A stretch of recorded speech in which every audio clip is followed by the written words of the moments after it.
S ಈ ಬಗ್ಗೆ ಮಾತನಾಡಲಿಕ್ಕೆ ಹಿಂದೂ ಪರ ಹೋರಾಟಗಾರ ಆಗಿರುವಂತಹ ತೇಜಸ್ ಕೂಡ ಅವರು ನಮ್ಮ ಜೊತೆಲಿದ್ದಾರೆ. ಸರ್ ನಮಸ್ತೆ. ಜೈ ಶ್ರೀರಾಮ್. ನಮಸ್ತೆ. ತೇಜಸ್ ಸರ್, ನೀವು ಕೂಡ ಲೋಕಲ್ ಅವರು, ನೀವು ಸ್ಪಾಟ್ಗೆ ಹೋಗಿದ್ರಾ? ಎಕ್ಸಾಕ್ಟ್ ಆಗಿ ಸಜ್ಜಲ್ಲಿ ಏನ್ ನಡೀತಾ ಇದೆ, ಹೇಗಿದೆ ಪರಿಸ್ಥಿತಿ ಅಂತ? ನಂದು ಊರದು, ನಾನು ಮಂಡ್ಯ ಜಿಲ್ಲೆ ಅವನು. ಈ ನಮ್ಮ ಊರಲ್ಲಿ ಈ ತರ ವರ್ಷ ನಡೀತಾ ಇರೋದು ಎಲ್ಲ ಒಂದ್ ಕಡೆ ಬೇಸರ ಆಗುತ್ತೆ. ಮತ್ತೆ ಈ ಸರ್ಕಾರದ ಕುಮ್ಮಕ್ಕಿಲ್ಲದೆಲ್ಲ ಅದಕ್ಕೆ ಸಾಧ್ಯನೇ ಇಲ್ಲ. ನಾವ್ ಒಂದು ಗಮನಿಸಬೇಕಾಗಿರೋದು ಏನು ಅಂತಂದ್ರೆ, ನಾಗಮಂಗಲದಲ್ಲಿ ಹೋದ್ ವರ್ಷ ಆದಂತ ಗಣೇಶ ಮೆರವಣಿಗೆ ಏನಾಗಿತ್ತು, ಆ ಕಲ್ಲು ತೂರುವಂತ ವಿಚಾರ ಮತ್ತೆ ಪೆಟ್ರೋಲ್ ಬಾಂಬ್ ಹಾಕುವಂತ ವಿಚಾರ ಮಾಧ್ಯಮದಲ್ಲಿ ವರದಿಯಾಗಿ ನಾವು ಸಹ ನೋಡಿದೀರಿ. ಈ ವರ್ಷ ಇಡೀ ಮಂಡ್ಯ ಜಿಲ್ಲೆಯಲ್ಲಿ ಏನ್ ಗಣೇಶ ಹಬ್ಬ ಆಗ್ತಿದೆ, ಪೊಲೀಸರು ಹಿಂದೂಗಳ ಮೇಲೆ ಕಂಡೀಷನ್ಸ್ ಹಾಕೋದಲ್ಲ. ಲಾಸ್ಟ್ ಟೈಮ್ ಆಗಿರೋ ತಪ್ಪು ಕೆಲವು ಜಿಹಾದಿ ಮುಸಲ್ಮಾನರಿಂದ, ಅವರು ನೀವು ಕಂಡೀಷನ್ ಹಾಕ್ಬೇಕಿತ್ತು. ಶಾಂತಿಯುತವಾಗಿ ನಡೆಯುವಂತ ಗಣೇಶ ಕಾರ್ಯಕ್ರಮಗಳಿಗೆ ಹಿಂದೂಗಳಿಗೆ 108 ಕಂಡೀಷನ್ಸ್ ಹಾಕ್ತೀರಾ. ಮಸೀದಿ ಹತ್ರ ಮೆರವಣಿಗೆ ಬರಬಾರ್ದು, ಇಲ್ಲಿ ಬರಬಾರ್ದು, ಟಮಟೆ ಹೊಡಿಬಾರ್ದು ಅಂತ ಅಂದ್ರೆ ಏನ್ ಪಾಕಿಸ್ತಾನದಲ್ಲಿ ಇದ್ದೀರಾ? ನಾವ್ ಎಲ್ಲಿದ್ದೀರಿ? ಈ 2 ದಿನದಿಂದ ಈ ರಾಜ್ಯದ ಮುಖ್ಯಮಂತ್ರಿಗಳು ಅರಮನೆ ಮೈದಾನದಲ್ಲಿ ಜಗತ್ತಿಗೆ ಶಾಂತಿ ಸಾರುವಂತ ಧರ್ಮ ಇದ್ರೆ ಇಸ್ಲಾಂ ಧರ್ಮ ಅಂತ ಹೇಳ್ತಾರೆ. ಅಂದ್ರೆ ಅವ್ರಿಗೆ ನಾನು ಒಂದ್ ಕೇಳಕ್ ಇಷ್ಟಪಡ್ತೀನಿ, ಡಿಜೆಹಳ್ಳಿ ಕೆಜೆಹಳ್ಳಿ ಘಟನೆ ಜಗತ್ತಿಗೆ ಶಾಂತಿ ಸಾರಿರೋದಾ? ಹುಬ್ಳಿ ಘಟನೆ ಜಗತ್ತಿಗೆ ಶಾಂತಿ ಸಾರಿರೋದಾ? ನಿಮ್ಮ ತವರು ಜಿಲ್ಲೆ ಮೈಸೂರಲ್ಲಾಗಿರುವಂತ ಘಟನೆ ಶಾಂತಿ ಸಾರಿರೋದಾ? ಇನ್ನು ಎಷ್ಟರ ಮಟ್ಟಿಗೆ ನೀವು ಮುಸಲ್ಮಾನರ ಓಲೈಕೆ ಮಾಡ್ತಿರ್ತೀರಾ? ನಿಮ್ಮಂತವ್ರು ಮುಸಲ್ಮಾನರ ಓಲೈಕೆಯಿಂದನೇ ಇವತ್ತು ನಮ್ಮ ಹಿಂದೂಗಳು ಹಬ್ಬ ಆಚರಣೆ ಮಾಡೋದಕ್ಕೂ ಆಗ್ತಿಲ್ಲ. ಇವತ್ತು ಭಯದ ವಾತಾವರಣ ಬರ್ತಿದ್ದಾರೆ. ಇವತ್ತು ರಾಜ್ಯದಲ್ಲಿ ನಿರಂತರವಾಗಿ ಹಿಂದೂಗಳ ಮೇಲೆ ಹಲ್ಲೆ ಮಾಡ್ತಿದ್ದಾರೆ. ನಿರಂತರವಾಗಿ ನಮ್ಮ ಗಣೇಶ ತಾಯಿ ಪಾರ್ವತಿ ಮೂರ್ತಿ, ಗೌರಿ ಮೂರ್ತಿ ಭಗ್ನ ಆಗಿದೆ.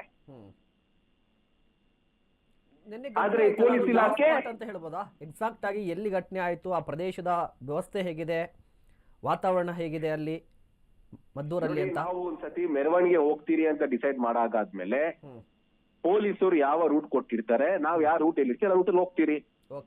ಸೂಕ್ತವಾಗಿ ಬಂದೋಬಸ್ತ್ ಕೊಡುವಂತ ವಿಚಾರ ಯಾರ್ದು? ಪೊಲೀಸರದು, ಪೊಲೀಸ್ ಇಲಾಖೆದು. ಪೊಲೀಸ್ ಇಲಾಖೆ ಮತ್ತು ರಾಜ್ಯ ಗುಪ್ತಚರ ಇಲಾಖೆ ಕಂಪ್ಲೀಟ್ ಫೇಲ್ಯೂರ್ ಆಗಿದೆ. ರಾಜ್ಯ ಗುಪ್ತಚರ ಇಲಾಖೆಗೆ ಮಾಹಿತಿ ಇರಲ್ವಾ? 108 ಕಂಡೀಷನ್ ಮಹೇಶ್, 108 ಕಂಡೀಷನ್ ಆಗ್ತಾರೆ. ಇವತ್ತು ನಾವು ಗಣೇಶ ಕುಂಚ್ಬೇಕು ಅಂತ ಅಂದ್ರೆ ಇಷ್ಟೇ ವಾಲ್ಯೂಮ್ ಅಲ್ಲಿ ನೀವು ಏನದು ಪ್ಲೇ ಮಾಡ್ಬೇಕು ಸಾಂಗ್ ನ, ಇಷ್ಟೊಳಗಡೆ ಆರ್ಕೆಸ್ಟ್ರಾ ಮುಗಿಸ್ಬಿಡ್ಬೇಕು ಅಂತೆಲ್ಲ 108 ಕಂಡೀಷನ್ ಹಾಕ್ತಾರಲ್ಲ. ಹೋದ ವರ್ಷ ನಾಗಮಂಗಲದಲ್ಲಿ ದೊಡ್ಡ ಘಟನೆ ಆಗಿದೆ, ಇನ್ನವರೆಗೂ ಏನಕ್ಕೆ ಎಚ್ಚೆತ್ಕೊಂಡಿಲ್ಲ. ಮಂಡ್ಯ ಜಿಲ್ಲಾ ವರಿಷ್ಠರು ಮತ್ತೆ ಮಂಡ್ಯ ಜಿಲ್ಲಾ ಪ್ರತಿನಿಧಿಗಳು ಎಚ್ಚೆತ್ಕೊಂಡಿಲ್ಲ. ಅಲ್ಲಿನ ಸಲಹೆ ಶಾಸಕರು ಮಾಯ ಆಗಿದ್ದಾರೆ. ಜಿಲ್ಲಾ ಉಸ್ತುವಾರಿ ಸಚಿವರು ಕಲ್ಲು ಎಲ್ಲಿಂದ ಬಂದಿದೆ ಅಂತ ಗೊತ್ತಿಲ್ಲ ಅಂತ ಉಡಾಫೆ ಉತ್ತರ ಕೊಡ್ತಾರೆ. ಅಂದ್ರೆ ಆ ಕಲ್ಲು ಮಸೀದಿಯಿಂದ ಬಂದು ಜಿಲ್ಲಾ ಉಸ್ತುವಾರಿ ಸಚಿವರು ಮನೆ ಗ್ಲಾಸ್ ಹೊಡಿಬೇಕಿತ್ತು, ಅವಾಗ ಗೊತ್ತಾಗ್ತಿತ್ತು ಅವ್ರು ಇಲ್ಲ ಬಂದಿದೆ ಅಂತ. ಎಷ್ಟು ಓಲೈಕೆ ಮಾಡ್ತೀರಾ?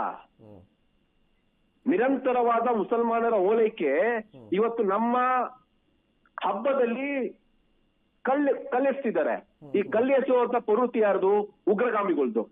ಕಾಶ್ಮೀರಲ್ಲೂ ಸಹ ಉಗ್ರಗಾಮಿಗಳು ಕಲ್ಲೆಸಿತ್ತಿದ್ರು. ಇಲ್ಲೂ ಸಹ ಅವರ ಸಂತತಿಗಳು ಉಗ್ರಗಾಮಿಗಳು ಕಲ್ಲೆಸ್ತಿದ್ದಾರೆ. ರಾಜ್ಯ ಸರ್ಕಾರ ಯಾವುದೇ ಕಾರಣಕ್ಕೂ ಸಹ ಯಾರು ಕಲ್ಲೆಸ್ತಿದ್ದಾರೆ ಅವ್ರ ಮೇಲೆ ನಿರ್ದಾಕ್ಷಿಣ್ಯ ಕ್ರಮ ತಗೊಳ್ಳಲ್ಲ. ತಗೊಳಂಗಿದ್ರೆ ಹೋದ್ ವರ್ಷ ನಾಗಮಂಗಲ ವಿಚಾರ ಏನಾಗಿತ್ತು, ಗೂಂಡಾ ಕಾಯ್ದೆಗೆ ಹಾಕ್ಬೇಕು, ಬಂಧನ ಮಾಡ್ಬೇಕಿತ್ತು, ಅವ್ರನ್ನೆಲ್ಲ ಬಿಟ್ಟಿದ್ದಾರೆ. ಹಾಗಾಗಿ ನಾನ್ ನಾಳೆ ಕೇಂದ್ರ ಗೃಹ ಇಲಾಖೆಗೂ ನಾನು ಪತ್ರ ಬರೀತಿದ್ದೀನಿ. ಇದು ಉನ್ನತ ಮಟ್ಟದ ತನಿಖೆ ಆಗಬೇಕು. ಹಳೆ ಮೈಸೂರು ಭಾಗದಲ್ಲಿ, ವಿಶೇಷವಾಗಿ ಹಳೆ ಮೈಸೂರು ಭಾಗದಲ್ಲಿ ನಿರಂತರವಾಗಿ ಹಿಂದೂಗಳು ಟಾರ್ಗೆಟ್ ಮಾಡ್ತಾ ಬಂದಿದ್ದಾರೆ. ಹಿಂದೂಗಳ ಮೇಲೆ ಹಲ್ಲೆ ಆಗ್ತಾನೆ ಇದೆ. ರಾಜ್ಯ ಸರ್ಕಾರ ನಿದ್ದೆ ಮಾಡ್ತಿದೆ. ರಾಜ್ಯ ಸರ್ಕಾರದ ಮೇಲೆ ಯಾವುದೇ ರೀತಿಯಾದ ನಮ್ ನಂಬಿಕೆ ಇಲ್ಲ. ಈಗ ನೀವು ಮದ್ದೂರಲ್ಲಿ ಇದ್ದೀರಾ, ಎಲ್ಲಿದ್ದೀರಿ ಅಂತ? ಇನ್ನ ನಾನು 1 ಅವರ್ ಮದ್ದೂರ್ ತಲುಪ್ತಾ ಇದ್ದೀನಿ. ನಾಳೆ ಮದ್ದೂರ್ ಬಂದ್ ಕೊಟ್ಟಿದ್ದಾರೆ ಹಿಂದೂಪರ ಸಂಘಟನೆಗಳು ಒಕ್ಕೂಟದಿಂದ. ಎಲ್ಲ ಹಿಂದೂಪರ ಸಂಘಟನೆಗಳು ಮತ್ತೆ ಹಿಂದೂಪರ ಹೋರಾಟಗಾರರು ನಾಳೆ ಮದ್ದೂರ್ ಇರ್ತಾರೆ. ಬುಧವಾರ ಸಾಮೂಹಿಕವಾಗಿ ವಿಸರ್ಜನೆ ಆಗುತ್ತೆ ಮದ್ದೂರಲ್ಲಿ. ಯಾವ ಜಾಗದಲ್ಲಿ ಕಲ್ಲು ಎಸ್ತಿದ್ದೀರಾ ಅದೇ ದಾರಿಯ ಮುಖಾಂತರ ಸಾಮೂಹಿಕವಾಗಿ ವಿಸರ್ಜನೆ ಮಾಡ್ತೀರಿ. ನೀವು ಕಲ್ಲು ಎಸ್ತಿದ್ದೀರಾ, ನಾವಲ್ಲಿ ಹೂವ ಎತ್ತು ನಮ್ಮ ಗಣೇಶನ ಮೆರವಣಿಗೆ ಅದ್ದೂರಿಯಾಗಿ ಮಾಡ್ತೀರಿ. ತಾಕತ್ತಿದ್ರೆ ಈಗ ಕಲ್ಲೆಸಿದ್ದಕ್ಕೆ ಕೇಳಿ ನೋಡೋಣ. ಪೊಲೀಸರು ಈಗಾಗಲೇ ಒಂದಿಷ್ಟು ಮಂದಿಯನ್ನ ಅರೆಸ್ಟ್ ಮಾಡಿದ್ದಾರೆ ಅಂತ ಗೊತ್ತಾಗ್ತಾ ಇತ್ತು ರಾತ್ರಿ ನಡೆದಿರುವಂತಹ ಕಲ್ಲು ತೂರಾಟಕ್ಕೆ ಸಂಬಂಧಪಟ್ಟಂತೆ. ಈಗ ಶಾಂತಿ ನೆಲೆಸಬೇಕಿದೆ. ಶಾಂತಿ ನೆಲೆಸಬೇಕು ಅಂತ ಹೇಳಿದ್ರೆ ಈ ಪ್ರತಿಭಟನೆಗಳೆಲ್ಲ ಒಂಚೂರು ಕಂಟ್ರೋಲ್ ಆಗ್ಬೇಕಿದೆಯಲ್ವಾ? ಎಲ್ಲರ ಉದ್ದೇಶ ಶಾಂತಿ ನೆಲೆಸಬೇಕು ಅಂತ ಬರುತ್ತಲ್ವಾ? ಪ್ರತಿಭಟನೆ ಮಾಡೋದಕ್ಕೆ ಪ್ರತಿಭಟನೆ ಮಾಡೋ ರೀತಿಯಾಗಿ ಮಾಡಿದ್ಯಾರು ಮಹೇಶ್ ಅವ್ರೆ? ಪ್ರತಿಭಟನೆ ಈ ತರ ಮಾಡ್ತಾ ಇದ್ದೀರಿ, ಈ ತರ ಉಗ್ರ ಪ್ರತಿಭಟನೆ ಆಗ್ತಿದೆ ಅಂತಂದ್ರೆ ಅದಕ್ಕೆ ಕಾರಣಕರ್ತರು ಯಾರು? ಇವ್ರು 20 ಜನನ ಬಂಧಿಸ್ತಾರೆ ಅಂತಂದ್ರೆ ಘಟನೆ ಆದ್ಮೇಲೆ ಅದಕ್ಕಿಂತ ಮುಂಚೆ ಗುಪ್ತಚರ ಇಲಾಖೆ ಇರ್ಲಿಲ್ವಾ? ಹೌದು, ಹಿಂಗಾಗುತ್ತೆ ಅಂತ ಮಾಹಿತಿ ಇರ್ಲಿಲ್ವಾ ಅವ್ರಿಗೆ? ಕ್ಲಿಯರ್ ಆಗ್ಬೇಕಿದೆ. ಎಲ್ಲೇ ಕಲ್ಲು ತೂರಾಟ ನಡೆದ್ರು ಕೂಡ ಅದು ಏಕಾಏಕಿಯಾಗಿ ಕಲ್ಲು ತೂರಾಟ ಆಗ್ಲಿಕ್ಕೆ ಸಾಧ್ಯ ಇಲ್ಲ. ಅದು ಪ್ರೀ ಪ್ಲಾನ್ಡ್ ಆಗಿರ್ಬೇಕು ಅಲ್ವಾ? ಹೌದು ಹೌದು. ಈ ಹಿಂದೆ ನಾಗಮಂಗಲದಲ್ಲಿ ಆಗಿದ್ದಂತಹ ಸಂದರ್ಭದಲ್ಲೂ ಕೂಡ ಒಂದಿಷ್ಟು ಪ್ರೀ ಪ್ಲಾನ್ ಅಂತ ಗೊತ್ತಾಗ್ತಾ ಇದೆ. ಇವತ್ತು ನಿನ್ನೆ ನೈಟ್ ಆಗಿರೋದು ಕೂಡ ಪ್ರೀ ಪ್ಲಾನ್ ಅಂತ ಹೇಳಿ. ಹಾಗಾದ್ರೆ ಎಲ್ಲಿ ಎಡವಟ್ಟಾಗ್ತಾ ಇದೆ? ಬೇಜವಾಬ್ದಾರಿತನನ ಅಥವಾ ಸರ್ಕಾರದಿಂದಲೇ ಈ ರೀತಿಯಾಗಿ ಆಗ್ತಿದ್ಯಾ? ಏನ್ ಹೇಳ್ತೀರಿ? ಸರ್ಕಾರದ ಬೇಜವಾಬ್ದಾರಿತನ ಒಂದ್ ಕಡೆ ಆಗಿದ್ರೆ, ಸರ್ಕಾರದ ಕುಮ್ಮಕ್ಕು, ಸರ್ಕಾರದ ಅತಿಯಾದ ಮುಸಲ್ಮಾನರ ಓಲೈಕೆನೆ ಇದಕ್ಕೆಲ್ಲ ಕಾರಣ. ಈಗ ನಾವ್ ಯಾವ್ದಾದ್ರು ಒಂದು ಹಬ್ಬ ಮಾಡ್ಬೇಕು, ಹರಿದಿನ ಮಾಡ್ಬೇಕು ಅಂತಂದ್ರೆ ಪೊಲೀಸರು ನಿತ್ಯ ನಿರಂತರ ನಮ್ಮನ್ನ ಆಯೋಜಕರು ಕರೆ ಮಾಡ್ತಾರೆ. ಎಲ್ಲಿ ಕುಣಿಸ್ತಿದ್ದೀರಾ, ಏನ್ ಮಾಡ್ತಿದ್ದೀರಾ ಅಂತ ಬಂದು ಜಾಗ ಪರಿಶೀಲನೆ ಮಾಡ್ತಾರೆ. ನಿಜ. ಆ ಪೊಲೀಸರು ಇನ್ನೋರ್ಗು ಏನಕ್ಕೆ ಮಸೀದಿಗೆ ಹೋಗಿ ಪರಿಶೀಲನೆ ಮಾಡಲ್ಲ? ಮುಂದಿನ ದಿನಗಳು ಯಾರಾದ್ರೂ ಹಿಂದೂಗಳು ಗಣೇಶ ಕುಣಿಸ್ಬೇಕು ಅಂತ ಅಂದ್ರೆ ನಾನು ಪೊಲೀಸರು ಮನವಿ ಮಾಡ್ತಾ ಇದೀನಿ, ನೀವು ನಮ್ಮಗಳಿಗೆ ಕಾನೂನು ಬೆಲೆ ಕೊಡಿ ಅಂತ ಕೇಳಕ್ ಹೋಗ್ಬೇಡಿ, ಹೇಳಕ್ ಹೋಗ್ಬೇಡಿ. ಇವತ್ತು ದೇಶದಲ್ಲಿ ಯಾರಾದ್ರೂ ಕಾನೂನು ಗೌರವ ಕೊಡ್ತಾರೆ ಅಂದ್ರೆ ಕೇವಲ ಹಿಂದೂಗಳು ಮಾತ್ರನೇನೆ. ಯಾರು ಯಾವ ಮೆರವಣಿಗೆ ಎಲ್ಲೆಲ್ಲಿ ಮಸೀದಿ ಇರುತ್ತೆ, ದಯವಿಟ್ಟು ಪೊಲೀಸ್ ಇಲಾಖೆ ಹೋಗಿ ಫಸ್ಟ್ ಮಸೀದಿಯಲ್ಲಿ ಹುಡುಕಿ ಏನಿದೆ ಅಂತ. ಪ್ರತಿ ಸತಿನೂ ಮಸೀದಿನೇ ಕಲ್ಲುಗೊಳಿಸಿದ್ದಾರೆ ಅಂತಂದ್ರೆ ಮಸೀದಿ ಇವ್ರಿಗೆ ಪ್ರಾರ್ಥನೆಗಿರೋದ ಅಥವಾ ಕಲ್ಲು ಶೇಖರಣೆ ಮಕ್ಕಳು ಇರೋದ? ಇವತ್ತು ಪ್ರಶ್ನೆ ಮಾಡ್ತಿದ್ದಾರೆ ಇವತ್ತು ಜನ. ಹೌದು, ನಿಜ. ಪ್ರಾರ್ಥನೆ ಇರೋಂತ ಮಸೀದಿ ಅದೇ ಮಸೀದಿನ ಕಲ್ಲು ಬರುತ್ತೆ ಅಂತಂದ್ರೆ ಅರ್ಥ ಏನು? ಇವತ್ತು ನಾವು ಹಿಂದೂಗಳು ಕಾನೂನು ಗೌರವ ಕೊಟ್ಟಿ ನಾವು ಶಾಂತಿಯಿಂದ ಇದ್ದೀರಿ ಅಂತಂದ್ರೆ ನಮ್ಮ ತಾಳ್ಮೆಯನ್ನ ಪರೀಕ್ಷೆ ಮಾಡ್ತಾ ಬಂದಿದ್ದಾರೆ. ಈ ಜಿಹಾದಿ ಮುಸಲ್ಮಾನರಿಗೆ ನಾನು ಒಂದು ನಿಮ್ಮ ವಾಹಿನಿ ಮುಖಾಂತರ ಹೇಳಕ್ ಇಷ್ಟಪಡ್ತೀನಿ, ಯಾವ ಹಿಂದೂಗಳಿಗೆ ನಾವು ಶಾಂತಿಯಿಂದ ಇದ್ದೀರೋ ಅದೇ ಹಿಂದೂಗಳು ನಾವು ಶಾಸ್ತ್ರ ಎಷ್ಟು ಪ್ರಾಮುಖ್ಯತೆ ಕೊಡ್ತೀರೋ ಅಷ್ಟೇ ಪ್ರಾಮುಖ್ಯತೆ ಶಸ್ತ್ರಗೂ ಕೊಡ್ತೀರಿ. ಮುಂದಿನ ದಿನಗಳಲ್ಲಿ ನಾವು ಶಸ್ತ್ರ ಹಿಡಿದ್ರೆ ನೀವು ಕಲ್ ಹಿಡಿಯೋದಿಕ್ಕೂ ಕೈ ಇರೋದಿಲ್ಲ. ಅಲ್ಲ, ಈ ಶಸ್ತ್ರ ಹಿಡಿಯುವಂಥದ್ದು ಕೂಡ ಕಾನೂನು ಪ್ರಕ್ರಿಯೆಯಿಂದ ಕೂಡ ನೋಡಿ. ಈಗ ತೇಜ್ ಅವರೇ, ಈಗ ಕಲ್ಲು ತೂರಾಟ ಆಗಿದೆ, ಕಿಡಿಗೇಡಿಗಳು ನಡೆಸಿದ್ದಾರೆ, ಇವರಿಗೆ ಶಿಕ್ಷೆ ಕಾನೂನಿನ ಪ್ರಕಾರವೇ ಆಗಬೇಕು. ಬಟ್ ನೀವು ಶಸ್ತ್ರದ ಮಾತನ್ನೆತ್ತಿದ್ರೆ ಅದು ಕೂಡ ಯಾವ ರೀತಿ ಸರಿ ಅನ್ನುವ ಪ್ರಶ್ನೆ ಬರುತ್ತಲ್ವಾ?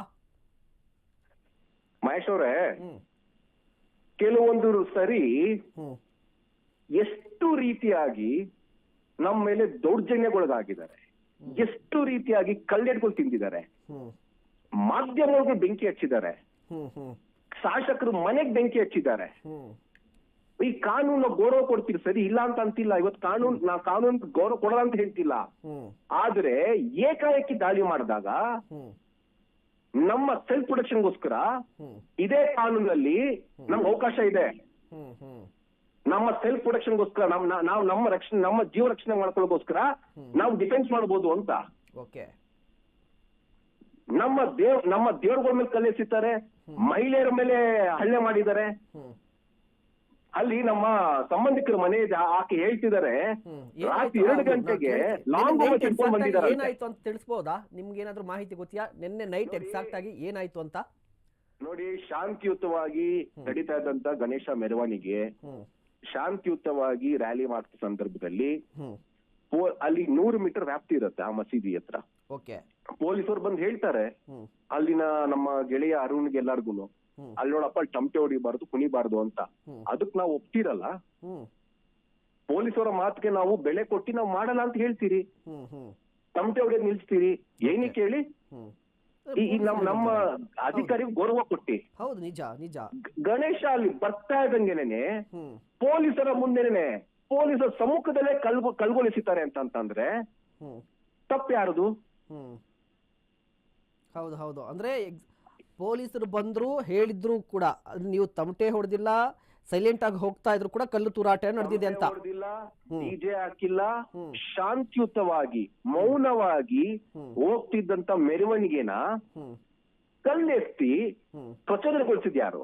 ಹ್ಮ್ ಹ್ಮ್ ರಾತ್ರೋರಾತ್ರಿ 20 ಜನ ಬಂಧಿಸ್ಬಿಟ್ಟಿದ್ದೀರಿ ಅಂತ ನೀವ್ ಹೇಳ್ತೀರಲ್ಲ, ಹ್ಮ್ ಕಲ್ಲು ಒಡೆಯೋವರೆಗೂ ನೀವೇನು ಕಣ್ ಮುಚ್ಕೊಂಡಿದ್ರಿ? ಹ್ಮ್ ನಿಜ.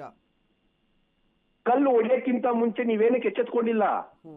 ಅಂದ್ರೆ ಇಲ್ಲಿ ಸ್ಪಷ್ಟವಾಗಿ ಗೊತ್ತಾಗ್ತಾ ಇದೆ ತೇಜಸ್ ಗೌಡ ಅವ್ರೆ, ಅಂದ್ರೆ ಅವ್ರ ಉದ್ದೇಶ ಸ್ಪಷ್ಟವಾಗಿತ್ತು. ಅವರು ಟಮಟೆ ಬಾರಿಸದೇ ಇದ್ರು, ಡಿಜೆ ಹಾಕಿದ್ರು, ಡಿಜೆ ಹಾಕದೇ ಇದ್ರು, ಮೆರವಣಿಗೆ ಬಂದಂತಹ ಸಂದರ್ಭದಲ್ಲಿ ನಾವು ಕಲ್ಲು ತೂರಾಟ ಮಾಡ್ಬೇಕು ಅಂತ ಪ್ರೀ ಪ್ಲಾನ್ಡ್ ಅಂತ ನೀವು ಹೇಳ್ತಿರೋದು. ನೋಡಿ, ಪ್ರೀ ಪ್ಲಾನು ನೀವು ಅನಾದಿ ಕಾಲದಿಂದ ಪ್ರೀ ಪ್ಲಾನ್ಗಳು ಇರುತ್ತೆ. ಕಾಶ್ಮೀರ್ ವಿಚಾರ ತಗೊಳ್ಳಿ, ವೆಸ್ಟ್ ಬೆಂಗಾಲ್ ವಿಚಾರ ತಗೊಳ್ಳಿ, ಡಿಜೆಹಳ್ಳಿ ಕೆಜೆಹಳ್ಳಿ ವಿಚಾರ ತಗೊಳ್ಳಿ, ಹುಬ್ಳಿ ವಿಚಾರ ತಗೊಳ್ಳಿ, ಯಾವ್ದು ಬೇಡ. ನಮ್ಮ ಮಂಡ್ಯ ಜಿಲ್ಲೆಯ ಹೋದ ವರ್ಷ ನಾಗಮಂಗಲದಲ್ಲಿ ಪೆಟ್ರೋಲ್ ಬಾಂಬ್ಗಳು ಹಾಕ್ತಾರೆ. ಈ ಹಿಂದೆ ಹನುಮತ್ ಧ್ವಜ ಗಲಾಟೆ ಕೂಡ ಆಗಿತ್ತು. ಪೆಟ್ರೋಲ್ ಬಾಂಬ್ಗಳು ಬಿಸಾಕ್ತಾರೆ ಅಂದ್ರೆ ಅವ್ರಿಗೆ ಹೇಗ್ ಬರುತ್ತೆ? ಕಾಂಗ್ರೆಸ್ ಸರ್ಕಾರ ಬಂದಾಗಿಂದ ತಾವು ಒಂದು ಗಮನಿಸಬೇಕಾಗಿರೋದು, ರಾಜ್ಯದಲ್ಲಿ ಮುಸಲ್ಮಾನರ ಆಟಾಟೋಪ ಯಾವ ಮಟ್ಟಕ್ಕೆ ಏರಿಕೆ ಆಗ್ತಿದೆ. ಇವ್ರ ಕುಮ್ಮಕ್ಕಾಗಿ ರಾಜ್ಯದ ಮುಖ್ಯಮಂತ್ರಿ ಸಹಿತ ಸಚಿವ ಸಂಪುಟದ ಎಲ್ಲ ಸಚಿವರನ್ನು ಮುಸಲ್ಮಾನರ ಪರವಾಗಿ ನಿರಂತರವಾದ ಹೇಳಿಕೆ. ಡಿಜೆಹಳ್ಳಿ ಕೆಜೆಹಳ್ಳಿ ಘಟನೆ, ಪಾದೆಂಪುರ ಘಟನೆ, ಯಾರು ಹೋಗಿ ಅವ್ರನ್ನ ಬಿಡ್ಸ್ಕೊಂಡ್ ಬಂದಿ ಅವ್ರಿಗೆ ಬೇಲ್ ಕೊಡ್ಸಿದ ಯಾರು? ಇವತ್ತು ರಾಜ್ಯ ಸಚಿವರ ಒಬ್ಬ ಸಚಿವ ಸಂಪುಟದ ಒಬ್ಬ ವ್ಯಕ್ತಿ ಒಬ್ರು ಅವ್ರ ಪರ ನಿಲ್ತಾರೆ. ಅಂದ್ರೆ ಇವರು ಕಾನೂನು ಬಾಹಿರ ಚಟುವಟಿಕೆ ಮಾಡಿದ್ರು ಸಹ ಅವ್ರ ಪರ ನಿಂತ್ಕೋತಾರೆ, ಅವ್ರ ಪರ ಧ್ವನಿ ಎತ್ತುತ್ತಾರೆ ಅಂತಂದ್ರೆ ಇವತ್ತು ಅವ್ರಿಗೆ ಈ ಧೈರ್ಯ ಬರೋದಕ್ಕೆ ಅವರೇ ಕಾರಣ. ತಪ್ಪು ಮಾಡಿದಾಗ ಕೆಲವು ಸೋಕಾಲ್ಡ್ ಮುಸಲ್ಮಾನರು ಬರ್ತಾರೆ, ಬಾಯಿ ಅಣ್ಣ ತಮ್ದಿರು ಅಂತ. ನಮ್ಮಿಂದ ಎಲ್ಲಾದ್ರೂ ಒಂದೇ ಒಂದ್ ತೊಂದರೆ ಆಗಿದ್ಯಾ? 3 ದಿನದಿಂದ ಈದ್ ಮಿಲಾದ್ ಅದೇ ಜಾಗದಲ್ಲಿ ಮೆರವಣಿಗೆ ಹೋಯ್ತಲ್ಲ, ನಾವು ಕುಂಚಿದಂತ ಗಣೇಶ ಮುಂದೆ ನೀವು ಡಿಜೆ ಹಾಕೊಂಡು, ನೀವು ಇಸ್ಲಾಮಿನ ಒಂದು ಗೀತೆ ಹಾಕೊಂಡು ನೀವು ಕುಂಪಲ್ಸಿದ್ರಲ್ಲ, ನಮ್ಮಿಂದ ಕಲ್ಲೇಟ್ ಬಿತ್ತ? ನೀವು ಕುಡ್ದಿ ಕುಪ್ಪಳಿಸಿದಿಕ್ಕೆ ಸುಸ್ತಾಗಿರೋದು ನಾವು ನೀರ್ ಕೊಟ್ಟಿದ್ದೀರಿ, ಸುಧಾರಿಸ್ಕೊಳ್ಳಿ ಅಂತ ನೀವು ನೀರ್ ಕೊಟ್ಟಿದ್ದೀರಿ. ನಾವು ನೀವೇನ್ ಮಾಡಿದ್ರಿ? ನಮ್ಗೆ ಕಲ್ಲಲ್ಲಿ ಹೊಡೆದಿದ್ದೀರಾ. ಕಲ್ಲಲ್ಲಿ ಹೊಡೆದಿರೋರ್ಗೆ ನಾವು ಅವ್ರಿಗೇನು ಹೂವ ಎತ್ತಿಬೇಕಾ? ಯಾರಿಗೆ ಯಾವ ಭಾಷೆಲಿ ಅರ್ಥ ಆಗುತ್ತೋ ಅದೇ ಭಾಷೆ ಮುಖಾಂತರ ನಾವು ಅವ್ರಿಗೆ ಅರ್ಥ ಮಾಡ್ತೀರಿ, ಅದೇ ಭಾಷೆ ಮುಖಾಂತರ ನಾವು ಅವ್ರಿಗೆ ಪಾಠ ಕಲಿಸ್ತೀವಿ. Okay, thank you so much Tejas Gowda ಅವರೇ ಮಾತನಾಡಿದ್ದಕ್ಕೆ ಅಶ್ವೇಗ ಜೊತೆ. Thank you so much.